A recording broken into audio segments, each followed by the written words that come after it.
एखाद्याला इतकंच घाबरवावं की त्याची भीती मरणार नाही आणि जर का त्या व्यक्तीची भीती मेली तर काय होऊ शकतं याचं चांगलं उदाहरण म्हणून आपण आता इराणकडे बघू शकतो.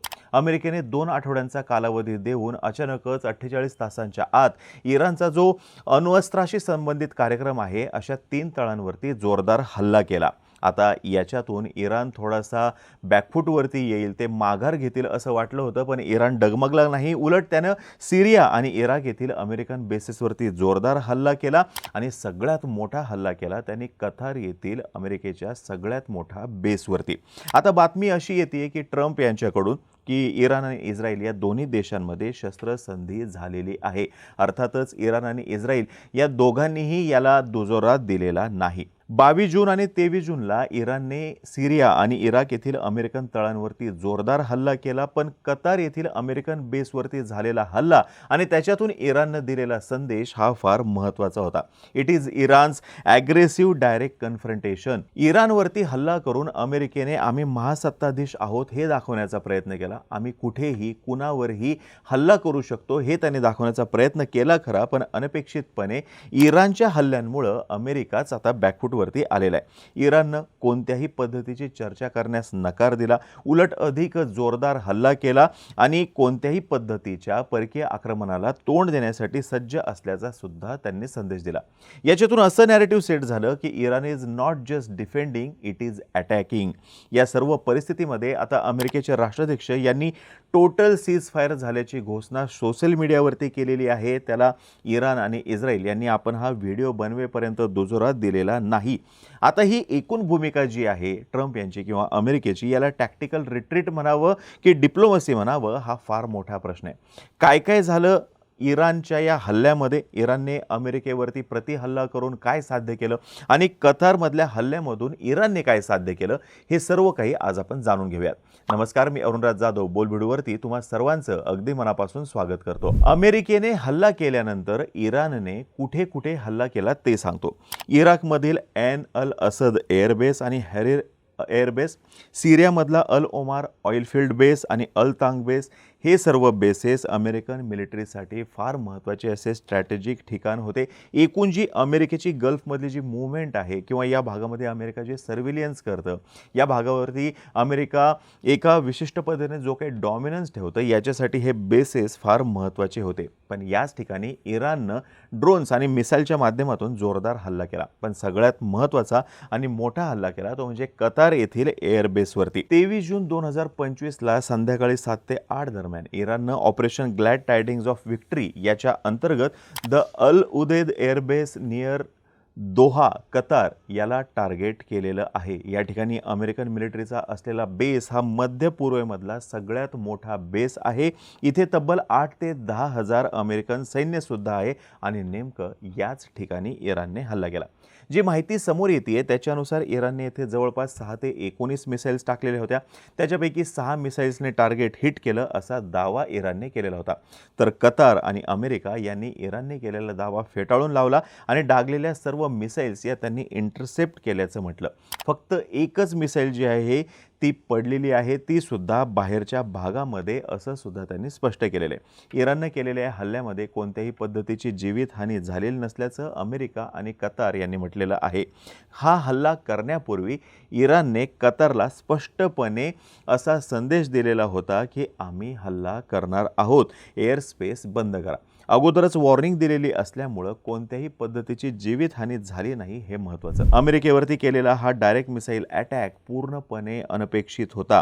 कतारच्या भूमीवरती अमेरिकन सैन्यावरती त्यांच्या बेसवरती केलेला हा हल्ला सरळ सरळ या भागातील अमेरिका नाखुपसत असलेला या एकूण भूमिकेला चॅलेंज म्हणून पाहिलं जाते. आता याद्वारे इराणने हा सुद्धा सिग्नल दिलेला आहे की ते अमेरिकेवरती कुठेही हल्ला करू शकतात, तेही न घाबरता आणि परिणामांची चिंता न करता.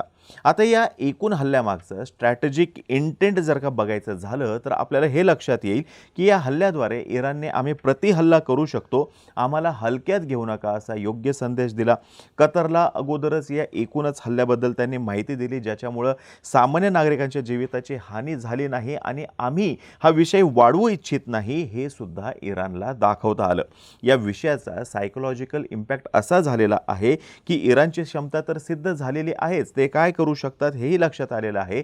यासोबतच त्यांना इस्रायल आणि अमेरिका सोडून इतर कोणत्याही देशांसोबत वैर घ्यायचं नाही हेही सांगता आलेलं आहे. काही मुद्द्यांकडे आपण लक्ष देणं गरजेचं आहे. ते म्हणजे असं की by targeting Qatar US base, Iran showed we can hit your safest, most secure base even in a friendly country. म्हणजे कतार या देशामध्ये अमेरिकाचा हा जो सगळ्यात सुरक्षित असा सगळ्यात मोठा असा जो बेस आहे, या बेसवरती हल्ला करून इराणने हे स्पष्ट केलेलं आहे. कतार हा आमचा जरी मित्र देश असला तरी सुद्धा या मित्र देशातील तुमच्या तळावरती आम्ही हल्ला करू शकतो. इराणने स्वतःहून डायरेक्ट हल्ला केला. इतर कोणत्याही प्रॉक्सी गटांना त्यांनी हल्ला करायला सांगितलं नाही. कारण गेल्या काही काळावरती जर का आपण नजर टाकली तर आपल्याला हे लक्षात येईल की इराणने इतर जे प्रॉक्सी घटक आहेत, हिजबुल्ला घ्या, हमास घ्या, हौती घ्या, यांच्या माध्यमातून इस्रायल आणि इतर त्यांच्या विरोधकांना नामोहरम करण्याचा प्रयत्न केला. यावेळेस त्यांनी स्वतः डायरेक्ट अमेरिकन बेसवरती हल्ला केला आणि ज्याच्यातून त्यांनी आम्ही स्वतः सक्षम आहोत आणि आम्ही ओपनली आणि इंडिपेंडंटली तुमचं नुकसान करू शकतो हे सिद्ध केलेलं आहे. सगळ्यात महत्त्वाचा मुद्दा असा आहे की अमेरिकेचा असा एक भ्रम तयार झालेला होता की गल्फमध्ये असलेले त्यांचे मिलिटरी बेसेस हे सर्वात सुरक्षित आहेत. पण अमेरिकेच्या या भ्रमाला इराणनं सुरुंग लावलेला आहे. यासोबतच त्यांनी हे सुद्धा नॅरेटिव्ह सेट करण्यामध्ये यश मिळवलेलं आहे की Saudi Arabia, United Arab Emirates, Bahrain किंवा इतर गल्फ देशांमध्ये जर का अमेरिकेचा तळ असेल तर त्याच्यामुळे ते देश सुरक्षित नाहीत, उलट ते देश टार्गेटवरती आलेले आहेत. विषय अगदी सोपा आहे इराणच्या दृष्टीनं. स्टे न्यूट्रल और फेस द रिस्क. एकतर पूर्णपणे अलिप्त राहा, कोणतीही भूमिका घेऊ नका, नाही तर तुमच्यावरती कायम टांगती तलवार राहणार आहे. आता आपण हे मान्य करूयात की अमेरिका आणि कतार जे म्हणतायत की इराणनं डागलेल्या सर्व मिसाईल्स आम्ही इंटरसेप्ट केलेले आहेत, आम्ही निष्प्रभ केलेले आहेत. तरीसुद्धा एका पद्धतीची भीती, अनिश्चितता आणि भविष्याविषयी शंका हे सर्व काही निर्माण करण्यामध्ये इराणला यश आलेलं आहे, जे नाकारून चालणार नाही. या एकूणच हल्ल्यामधून इराणची स्ट्रॅटेजिक मॅच्युरिटी सुद्धा संपूर्ण जगाला दिसून आलेली आहे. बघा, त्यांनी मोठा हल्ला केला का? तर हो, निश्चितपणे मोठा हल्ला केला. मोठ्या माणसाला हात लावला का? तर हो, डायरेक्ट मोठ्या माणसाला म्हणजे अमेरिकेला त्यांनी हात लावला. कोणाचाही जीव जाणार नाही याची सुद्धा काळजी घेतली आणि मीडियामध्ये याच्या हेडलाईन्स तयार होतील हे सुद्धा सुनिश्चित केलं. अमेरिका आता हे सीज फायरच्या ज्या गोष्टी करत आहे त्याच्यामागचं महत्त्वाचं कारण आहे इराणनं इराक, सिरिया आणि कतार येथील अमेरिकन बेसेसवरती केलेला जोरदार हल्ला, असं राजकीय निरीक्षक सांगतायत. आम्ही अमेरिकेला भीत नाही आणि आम्ही तुम्ही कुठेही असला तरी तुमच्यापर्यंत पोहोचू शकतो हे इराणनं सप्रमाण सिद्ध केलेलं आहे. म्हणजे जे अमेरिका सिद्ध करण्याचा खटाटोप करते तेच इराणनं सिद्ध केलेलं आहे. हा एक फक्त मिलिटरी ॲक्शनचा भाग नव्हता तर एक लाऊड आणि क्लिअर मेसेज होता की आम्ही तयार आहोत. या एका कृतीद्वारे इराणनं सिद्ध केलेलं आहे की geography doesn't limit its reach, fear doesn't control its response and power doesn't only belong to the west. म्हणजे काय, तुम्ही आमच्या रीचमध्ये आहात, तुम्ही सुद्धा आमच्या टप्प्यामध्ये आहात, हे इराणने इथे दाखवलेलं आहे. यासोबतच भीतीमुळं आम्ही तुमच्यावरती प्रतिहल्ला करणार नाही, आम्ही कोणत्याही पद्धतीची प्रतिक्रिया देणार नाही, या भ्रमामध्ये कोणीही राहण्याचं कारण नाही आहे. आणि पॉवर ही फक्त पाश्चिमात्य देशांकडेच आहे असं नाही, तर आमच्याजवळ सुद्धा आमची स्वतःची क्षमता आहे.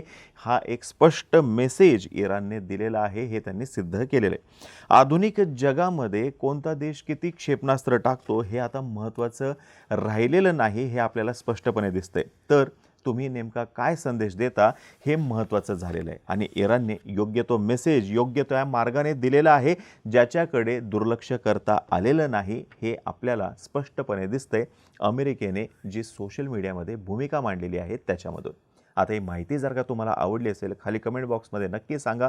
अमेरिका बॅकफूटवरती आलेला आहे का, याच्याविषयी तुमचं काय मत आहे हेही खाली कमेंट बॉक्समध्ये नक्की सांगा.